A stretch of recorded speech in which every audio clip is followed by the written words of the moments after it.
Olá, oi Edilza, tudo bem? Jorge, vocês estão me ouvindo legal? Estão me ouvindo bem?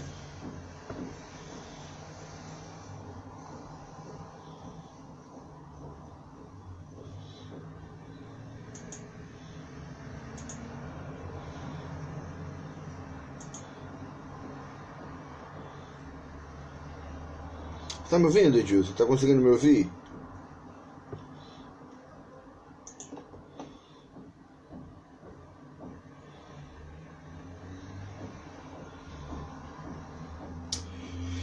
Bom, queridos, hoje, depois de um bom tempo, né, sem fazer as nossas lives, mas eu acho que Deus sabe de todas as coisas, né?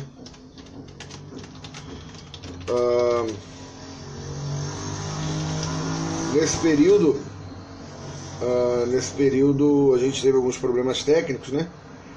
Nosso computador queimou, meu celular tá com problema, o celular da Márcia. Mas Deus é bom, né? Em tudo a gente deve sempre dar graças, né? Tudo acontece, as coisas acontecem sempre no tempo de Deus. Mas tava com saudade. Tava com saudade de a gente fazer nossas lives. Hoje no horário um pouco alternativo, porque à noite nós vamos ter culto lá na Igreja da Trindade. Obrigado, Edilson. A gente hoje vai ter culto na Igreja da Trindade à noite, então hoje nós fizemos aí, a minha ideia era fazer essa live nesse horário um pouco mais alternativo, porque senão acho que a noite ficaria muito tarde para nós fazermos. Eu tentei fazer uma ontem à noite de teste, mas meu aparelho aqui não me ajudou. Mas hoje, graças a Deus, tudo está cooperando, né? A palavra de Deus nos diz que todas as coisas cooperam para o bem daqueles, né, que amam a Deus.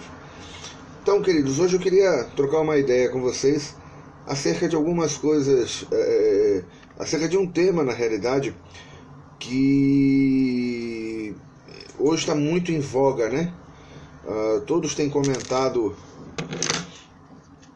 um pouco sobre esse desafio, desculpa o termo, mas esse famigerado desafio da baleia azul. E isso muito tem me preocupado. Como a maioria das coisas que acontecem, tanto para o bem quanto para o mal, né?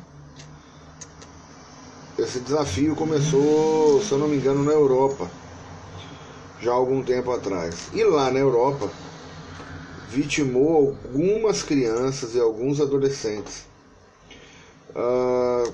Todos já devem ter visto, já devem ter ouvido falar alguma coisa sobre esse desafio, que consiste aí em 50 provas, né? 50 desafios. É um jogo, na realidade, que consiste em 50 provas, 50 desafios, perdão, a grupos fechados no WhatsApp, no Facebook, né?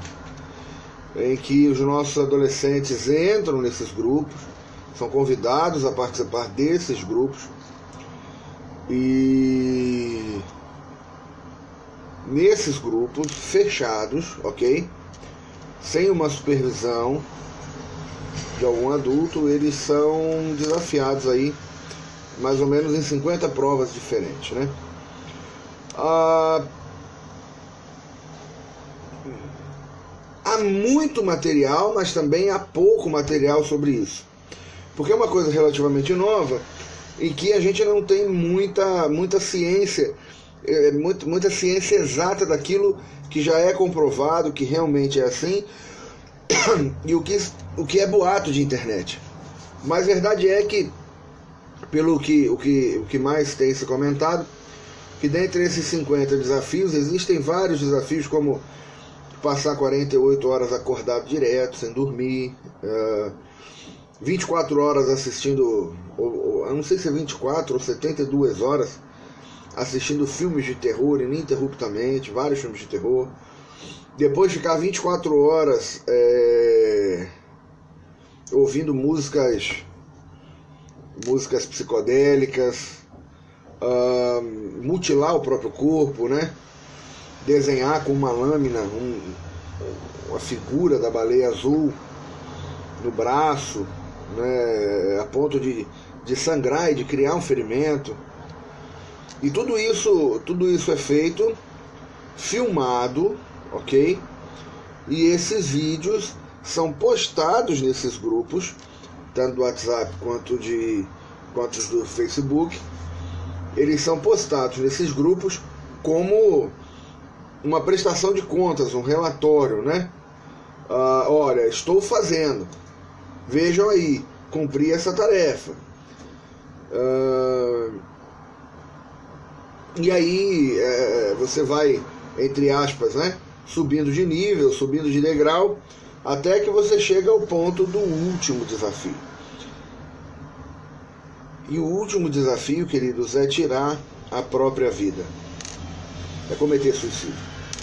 A gente já viu vários relatos aí de que lá fora, na Europa, na Rússia, em vários países, já aconteceram dezenas de suicídios de crianças e adolescentes, tanto meninos quanto meninas, vitimados por esse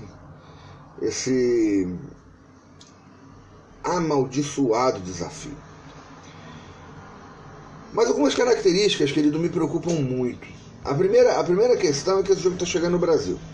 Hoje, com a sociedade que nós temos, com a rapidez de informação que nós temos, com a precisão de informação que nós temos, com a facilidade que nós temos de informação, hoje você tem aplicativos no celular, hoje você tem notebooks, tablets, tudo na mão das crianças, né? Tudo ao alcance de um clique, de um botão. Baixar jogos na Play Store, na Google Play. Hoje é tão fácil, é só você apertar o botão lá e já vai. Então o acesso à informação ele é muito rápido e ele é muito disseminado. É difícil até de se controlar, de conseguirmos controlar esse acesso. Mas esse jogo está chegando no Brasil. Esse jogo está chegando no Brasil.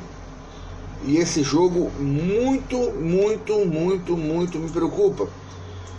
Porque, pelo que eu pude perceber, algumas características desse jogo, algumas características desse desafio, desse jogo da baleia azul, que seja, envolvem muito questões de foro íntimo do adolescente, do jovem. E o interessante é que esses dias eu vi, hoje pela manhã, eu vi a postagem de um amigo meu, um missionário, Michael Barroco, dizendo, né, que como os tempos mudam. Na época que nós éramos crianças, eu tenho 37 anos hoje, na época que nós éramos crianças, nós tínhamos medo da loura do banheiro, nós morríamos de medo do desafio do copo, né? E hoje não, hoje as nossas crianças estão participando de desafios que nos levam, que as levam a chegar ao ponto, o extremo de tirar a própria vida delas. Mas isso é fruto de uma, entre aspas, evolução social. Na minha época, se você queria conversar com alguém, você precisava gastar uma grana de telefone. Telefone na minha época não era barato. Pessoas trocavam carros, trocavam casas por telefone. A minha mãe tinha 2 telefones em Saquarema, onde ela mora hoje, e um deles ele era alugado, para vocês verem como era difícil conseguir um telefone alguns anos atrás. E se você precisava de falar com alguém, ligar para alguém, você precisava ligar, pagar, era caro. Às vezes, eu morei em Curitiba, se eu não me engano, 8 anos e pouco, e eu me lembro bem que todas as vezes que nós já tínhamos um combinado, eu com minha mãe, de que nós sempre nos ligaríamos aos domingos. Por que aos domingos? Porque você só pagava um pulso. Você ligava, você pagava um pulso de interurbano. Eu não lembro como é que era feito esse cálculo de pulso, mas não era por minuto, era por pulso. Você pagava um pulso só. Atendeu, Você podia ficar o domingo todo no telefone, que você não pagaria nada além desse impulso. Na realidade, isso começava meia-noite de sábado e se estendia até as 6 horas da manhã da segunda. Então, ou a gente aguardava esse período, né, para poder telefonar, ou pagaria muito caro para fazer uma ligação, especial se fosse interurbana. Mas você queria alguma coisa mais barata para falar com alguém? Você escrevia uma cartinha. Pegava um papelzinho assim como esse, um papelzinho A4, uma caneta, colocava a data, e aí você escrevia a carta, e na carta você colocava tudo o que você queria passar e transmitir para aquela pessoa que ia receber a carta, aquele parente, aquele amigo, aquele conhecido, seja lá quem for. Mas nós fazíamos isso por carta. E essa carta demorava aí mais ou menos uma semana para chegar no local de destino. E depois a pessoa demorava uns 2, 3 dias para ler a carta, para responder e colocar no correio, mais uma semana para voltar, dependendo do lugar. Eu estou falando geralmente de capital para capital. Então você para conversar, para ter um diálogo com alguém, ou você gastava um dinheiro forte de telefone, ou você mandava uma carta. E você só conseguia desenvolver o diálogo mais ou menos depois de 20 dias. Porque era uma semana para chegar, 2, 3 dias, 18, 17, 18 dias, você conseguia ter uma resposta. Então, essa sua carta se tornava um diálogo a partir aí do 17º, 18º dia que você redigiu essa carta. Eu não sei como é que é hoje, mas antigamente nós tínhamos aula na escola, a gente aprendia como escrever uma carta. Uma carta. A gente aprendia a colocar a data, o pronome com o nome da pessoa, tipo... desculpa, queridos. Querido pai, querida mãe, vírgula. E aí começar o parágrafo embaixo para escrever carta. A gente tinha aula de como escrever carta. Nós aprendíamos a escrever no envelope, o destinatário, o remetente, em qual posição que era. Então a informação na minha época de infância era uma informação parca, difícil. Na TV, só tínhamos TVs abertas. Depois de um tempo lá no Rio, já quando eu estava, eu acho que com meus 15, 16 anos, é que começou a aparecer uma TV a cabo, eu acho que era TVA o nome, para depois surgir Sky. Essa TV acho que virou NET.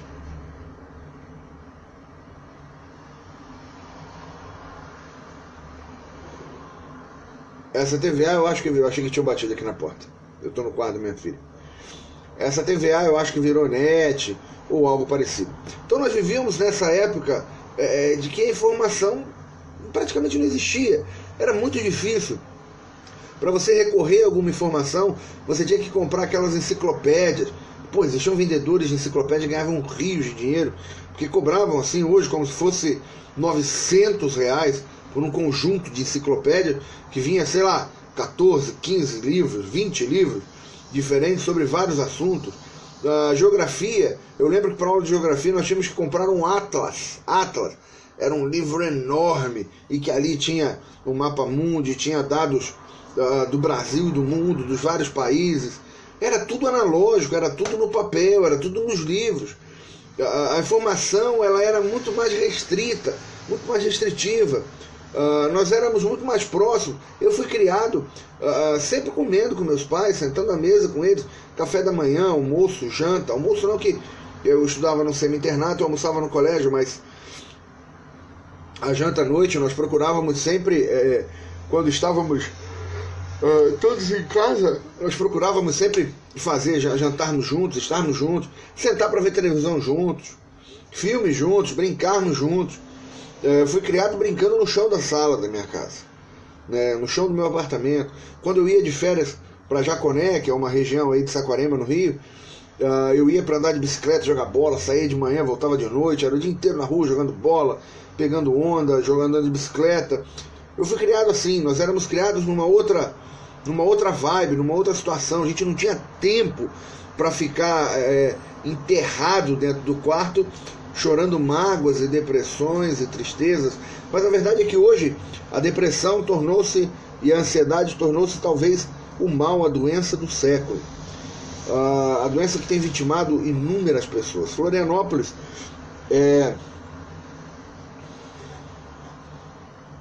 Donato, meu amigo! Fala, Doni! Faço essa comparação em minhas aulas, digo aos meus alunos que a minha geração é privilegiada por assistir todas essas mudanças. É verdade, Donato. Você lembra que na nossa época, Donato foi seminarista no seminário católico em que eu fiquei um tempo. Donato foi seminarista comigo, ele era uma turma na minha frente, e nós tínhamos isso, né, Donato? Escrever carta, receber carta, telefonema dos parentes era geralmente domingo, né? Ou final de semana, pelo menos, ou depois da meia-noite. Nós vivemos tudo isso. Donato aqui de Turvo, morando em Curitiba comigo lá no seminário, e eu do Rio de Janeiro. Então a gente esperava isso, nós vivemos isso, né, Donato? A gente vivenciou mesmo essa realidade, essa prática. Hoje não, hoje está tudo ao alcance de um clique. Então nós estamos formando, na realidade, uma geração de preguiçosos, uma geração mimada, uma geração que está acostumada a ter tudo num clique. Na nossa época, né, Donato, a nossa internet na época no seminário era discada. A gente tinha aqueles computadores na biblioteca lá, mas era uma mão de obra tremenda. Na realidade, a gente quase não usava a internet, a gente usava mesmo era o computador para redigir, a gente tinha uma biblioteca. Né? No seminário, quando a gente precisava usar, tinha que fazer...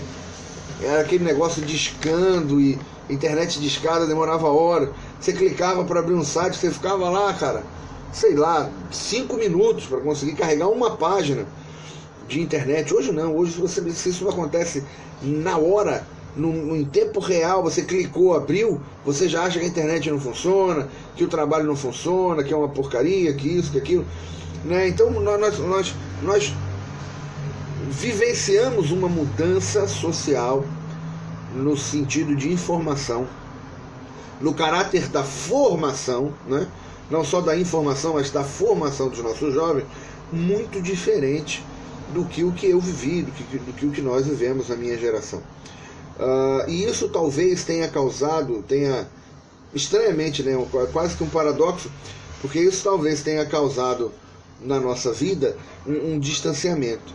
O período em que a comunicação mais cresceu, é muito mais fácil hoje eu conversar com o Donato, por exemplo. Jamais na nossa época de seminário, eu num lugar, ele no outro, nós estaríamos conversando dessa forma. Não existia isso.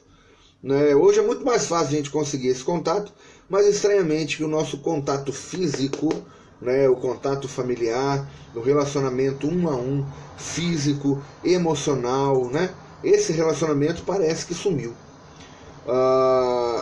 Na era da comunicação, na era da rapidez da informação, o que mais se perdeu foi o contato.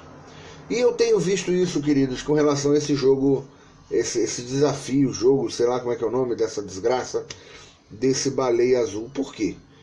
Porque, queridos, a principal característica que eu observei, e conversando ontem com uma psicóloga aqui, uma vizinha minha, a principal característica que nós podemos observar, eu perguntei a ela se eu estava sendo equivocado, né, porque eu não sou aqueles pastores que acham que tudo é espiritual, tudo é espiritual, você não precisa procurar médico, você não precisa procurar profissional, não precisa tomar remédio. Não creio nisso.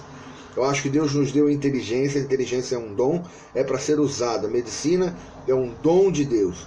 Então nós temos que procurar sim profissionais. Já falei sobre isso numa live há um tempo atrás, quando eu falei de depressão. E conversando com a psicóloga, o que eu identifiquei, a principal característica que eu identifiquei nisso tudo, é uma pergunta: onde estavam os adultos quando os seus filhos estavam há 48 horas sem dormir, 24 horas ouvindo músicas psicodélicas, 24 horas, ou 48 horas, 72 horas vendo filmes de terror ininterruptamente? Onde estavam os pais, os adultos, quando os filhos desenharam, marcaram no próprio corpo, com uma lâmina, um desenho de uma baleia? Onde estavam esses adultos, queridos? Isso me preocupa. Isso é que me faz refletir sobre esse jogo, sobre esse desafio sei lá o que é isso, esse baleia azul maldito aí. Onde estavam os adultos? O que eles estavam fazendo? Ah, pastor, mas peraí, isso aí, você está querendo dizer então que tua filha não é adolescente ainda, tua filha tem 3 anos. Sim, queridos, eu tenho consciência dos problemas, e é por isso que me preocupa, porque não é um golpe normal. Eles não estão fazendo isso para tirar dinheiro da gente, por exemplo, como é aquele falso sequestro, como são tantos outros golpes. Eles estão fazendo isso com um prazer quase que sádico de ver crianças, jovens, tirarem a própria vida. São grupos controlados por adultos que, no meu ver, têm um prazer sádico. Talvez sejam seriais killers cibernéticos, não sei se eu posso usar esse tema, que com sadismo provocam os nossos jovens, os nossos adolescentes, que a gente sabe que a adolescência é uma fase de extrema fragilidade emocional, provocam esses jovens, disparam um gatilho nesses jovens, que eles se entregam a essa condição de depressão e chegam ao ponto de tirar a própria vida. São adultos sádicos que entram na mente dos nossos jovens, dos nossos adolescentes, para que eles cometam esses atos de loucura. Mas principalmente, aonde estavam os pais dessas crianças, desses jovens, que não perceberam um filho 48 horas sem dormir, depois 24 horas vendo filme de terror, depois mais 24 horas ouvindo música psicodélica, depois se cortando, se arranhando. Gente, aonde estavam esses adultos? Não estou jogando a culpa nos pais, não, de forma alguma. Mas, queridos, aonde estavam esses adultos? Talvez a principal característica das pessoas que entram, que se enveredam nesse maldito desafio, nesse maldito jogo aí da baleia azul, a principal característica delas nem seja tanto o caráter depressivo interno, de foro íntimo de cada um, mas talvez a desestruturação familiar, talvez a desestruturação do seu lar. E é nisso que eu me apego, é nesse tipo de reflexão, e é isso que me preocupa, porque quando a gente olha para o lar, para a família brasileira, eu aqui, amados, eu quero que vocês entendam que a minha reflexão é com relação a parte sentimental, espiritual e psicológica da família. Não estou falando de composição familiar, pai, mãe, filhos, 2 pais, 2 mães, não estou falando de composição. Eu estou falando do caráter psicoemocional, do caráter social, da condição espiritual, da condição sentimental do relacionamento de pais e filhos, filhos e pais e irmãos, desse relacionamento, dessa condição. É disso que eu estou falando. Aonde estavam esses pais? Como pode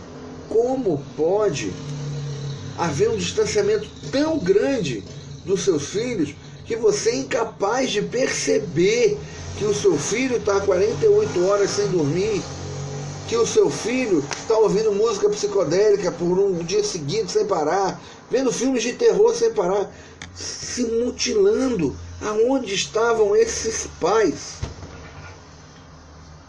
E a família brasileira hoje, se nós olharmos, ela não está preparada para enfrentar um desafio desse.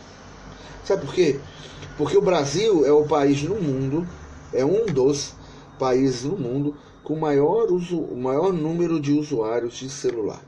Alguns anos atrás, quando eu trabalhava na Vivo, o Brasil tinha aproximadamente 200 milhões de habitantes e tinha 220 milhões de celulares ativos.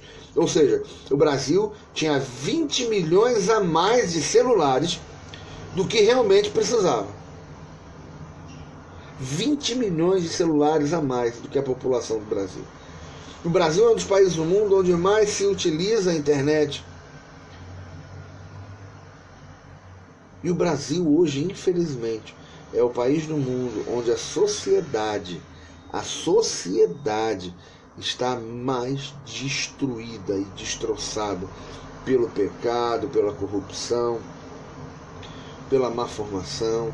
Nós não temos saúde, nós não temos educação, a gente não tem como possibilitar muitas vezes aos nossos jovens algo de qualidade, para uma formação de qualidade, para que ele possa realmente crescer espiritualmente, psicologicamente, socialmente, culturalmente. E é nesse cenário de famílias em frangalhos, de pais, mães, crianças em frangalhos, de famílias completamente destruídas e desestruturadas. O Brasil, se eu não me engano, acho que é o 3º ou 4º país no mundo com o maior número de divórcios. Ponto.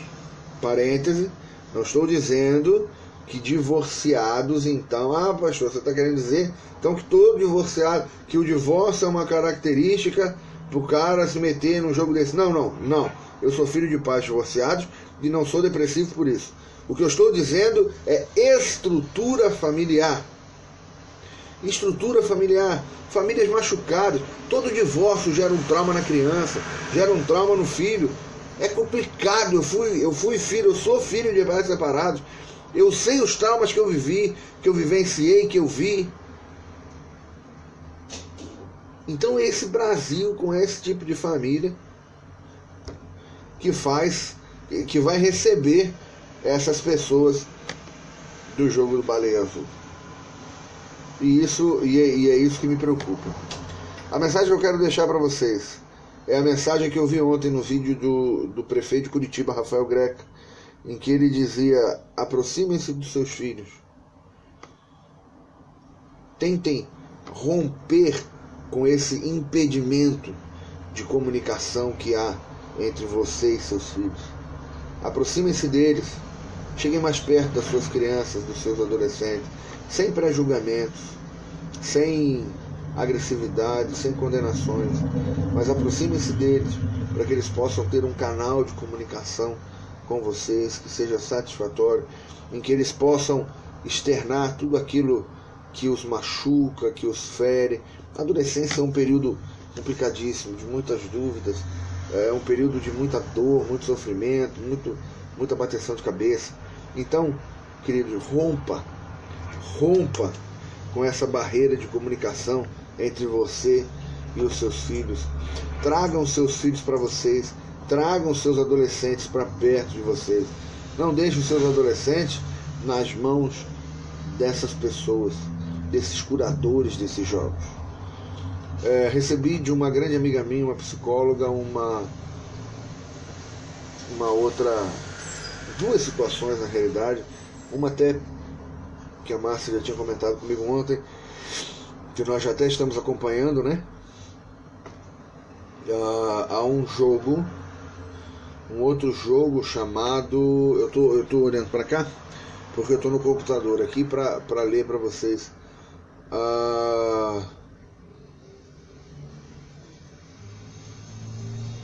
Uma mensagem alertando sobre um jogo da fadinha que aborda crianças pequenas a acenderem o gás em casa como fazendo parte de uma mágica da fadinha. Vocês já ouviram falar disso? Alerta! É um jogo da Play Store, olha só. É um jogo da Play Store do celular. Fada do Fogo, o nome do jogo.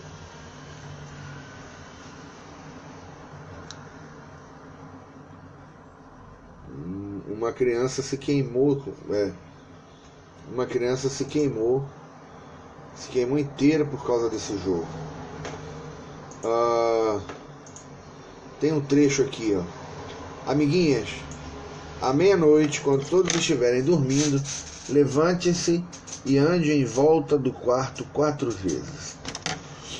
Depois repita palavras mágicas: Reino de Alfei, fadinhas doces, deem-me o poder, eu lhes peço. Está repreendido em nome de Jesus isso. A seguir, vá à cozinha sem fazer barulho nenhum. Olha, de madrugada, meia-noite, os pais provavelmente já vão estar dormindo, né? Teoricamente. Tendo cuidado para não acordar ninguém. Caso contrário, a mágica das palavras vai desaparecer. Ligue o gás de todas as 4 bocas do fogão, mas não acenda. Misericórdia. Você não quer se queimar, quer? Agora volte para a cama e vai dormir. Enquanto você estiver dormindo, o gás mágico irá até você e você vai respirar enquanto estiver dormindo. De manhã, quando despertar, diga obrigado, Alfei. Eu me tornei uma fada e você vai se tornar uma fada do jogo de verdade. Misericórdia. Está repreendido isso, em nome de Jesus. Resultado disso, crianças queimadas e várias outras pegas no meio do caminho, quase incendiando a casa. E o mais alarmante, isso já chegou ao Brasil. Misericórdia. Uma outra situação, a pequena loja de suicídios. É um vídeo e eu vi um trecho desse filme. Essa menina que me passou isso é uma psicóloga que viu um trecho desse filme para um trabalho, uma questão, um trabalho na área da psicologia, um trabalho na área de atuação dela. E o filme tem 1 hora de duração e diz que é infantil. Esse filme ele incentiva e dá opções de suicídio. Eu procurei no YouTube e vi algumas coisas apavorantes. As músicas dizendo para as crianças se matarem, se suicidarem, para terem coragem, para serem sóbrias, olha só. E dando opções de uma morte rápida. Uma loja onde tem um monte de forcas. Gente, vocês me desculpem, vocês me perdoem, mas se não é o diabo fazendo isso, eu não sei o que é. Sinceramente, isso é repugnante. Repugnante, gente.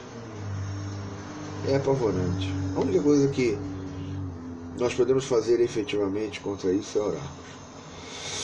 Orarmos e procurarmos formar os nossos filhos nos caminhos do Senhor. Porque Provérbios nos garante isso, né?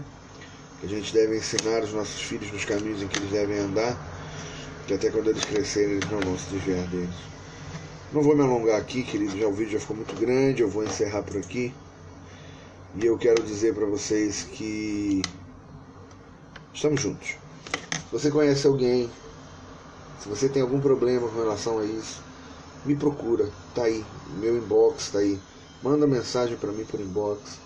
A gente vai ajudar, a gente vai procurar profissional se for preciso. Mas se aproxime dos seus filhos. Não deixe seus adolescentes sozinhos. Eu quero orar com você. Pai Santo, Deus Eterno Todo-Poderoso, nessa live de hoje agradecemos a Ti pelo seu carinho, pelo seu conforto em nossos corações. E pedimos especificamente pelas nossas crianças e adolescentes, Pai. Afugenta deles todas essas maldições, esses jogos aí amaldiçoados que tendem a levá-los a cometer o suicídio, tirar a própria vida, Pai Santo, que isso tudo caia por terra. Em nome de Jesus é a nossa oração, Pai Santo.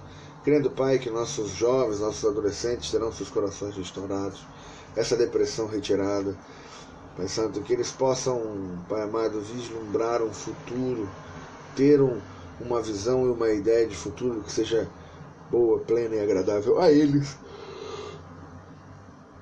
mas também ao Senhor. Proteja-nos, Pai, proteja os nossos lares, os nossos filhos, para que esse mal não entre em nossas casas. É a oração, Senhor, que apresentamos e elevamos a Ti, no maravilhoso e doce nome de Jesus. Amados, Deus abençoe cada um de vocês, fiquem com Deus. Amanhã tem mais, tá?